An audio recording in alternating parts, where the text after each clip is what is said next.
भगवान वाल्मीकि जयंती के अवसर पर संस्कृत के इस आदि कवि तथा रामायण के रचयिता के बारे में यह जानकर आपको बेहद हैरानी होगी कि भगवान वाल्मीकि एक महान खगोल शास्त्री भी थे। खगोल शास्त्र पर भगवान वाल्मीकि की पकड़, उनकी कीर्ति रामायण से सिद्ध होती है। आधुनिक सॉफ्टवेयरों के माध्यम से यह सिद्ध हो गया है कि रामायण में दिए गए खगोलीय संदर्भ शब्दशः सही है। भारतीय वेदों पर वैज्ञानिक शोध संस्थान की पूर्व निदेशक सुश्री सरोज बाला ने 16 साल के शोध के बाद अपनी एक पुस्तक रामायण की कहानी विज्ञान की जुबानी में भगवान वाल्मीकि के दिलचस्प तथ्य उजागर किए हैं।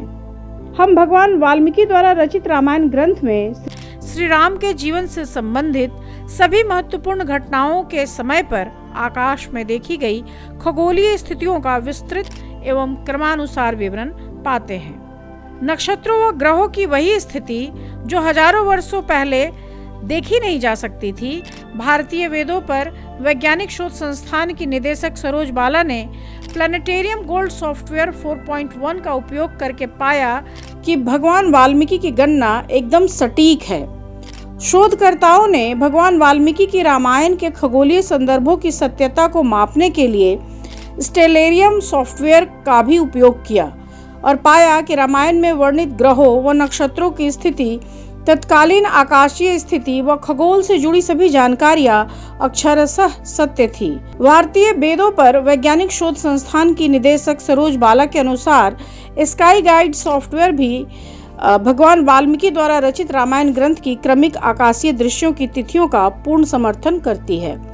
प्लानिटेरियम सिमुलेशन सॉफ्टवेयरों का उपयोग करते हुए रामायण के संदर्भों की इन क्रमिक खगोलीय तिथियों का पुष्टिकरण आधुनिक पुरातत्व विज्ञान, पुरा वनस्पति विज्ञान, समुद्र विज्ञान, भूविज्ञान, जलवायु विज्ञान, उपग्रह चित्रों और आनुवंशिकी अध्ययनों ने भी किया है। भगवान वाल्मीकि रचित रामायण में दिए गए खगोलीय संदर्भ कितने सटीक थे, इसका उदाहरण भी श्री राम के जन्म के समय के ग्रहों, नक्षत्रों एवं राशियों के वर्णन से मिलता है। कौशल्या ने श्री राम को जन्म दिया उस समय सूर्य, शुक्र, मंगल, शनि और बृहस्पति ये 5 ग्रह अपने अपने उच्च स्थान में विद्यमान थे और लग्न में चंद्रमा के साथ बृहस्पति की युति थी। जो वर्णन रामायण में है, यदि वही डाटा सॉफ्टवेयर में डाला जाए तो उसमें इन सभी खगोलीय विन्यासों को अयोध्या के अक्षांश और रेखांश से मिलाकर देखा जा सकता है।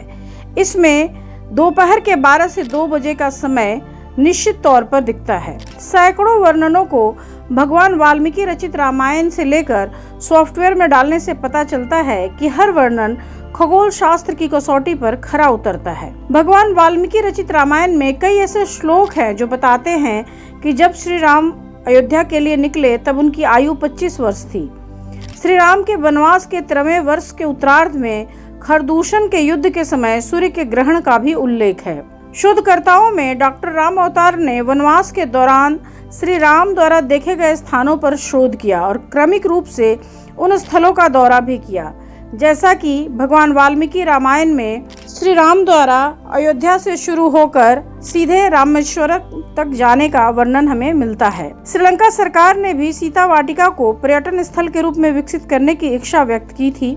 श्रीलंकाई लोगों का मानना है कि यह अशोक वाटिका वही थी जहां रावण ने सीता को बंदी बनाकर रखा था। रामायण में उल्लेख है कि श्री राम की सेना ने रामेश्वरम और लंका के बीच समुद्र पर एक पुल का निर्माण किया था।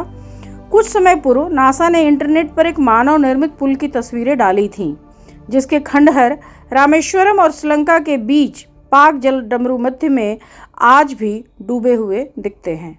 धन्यवाद।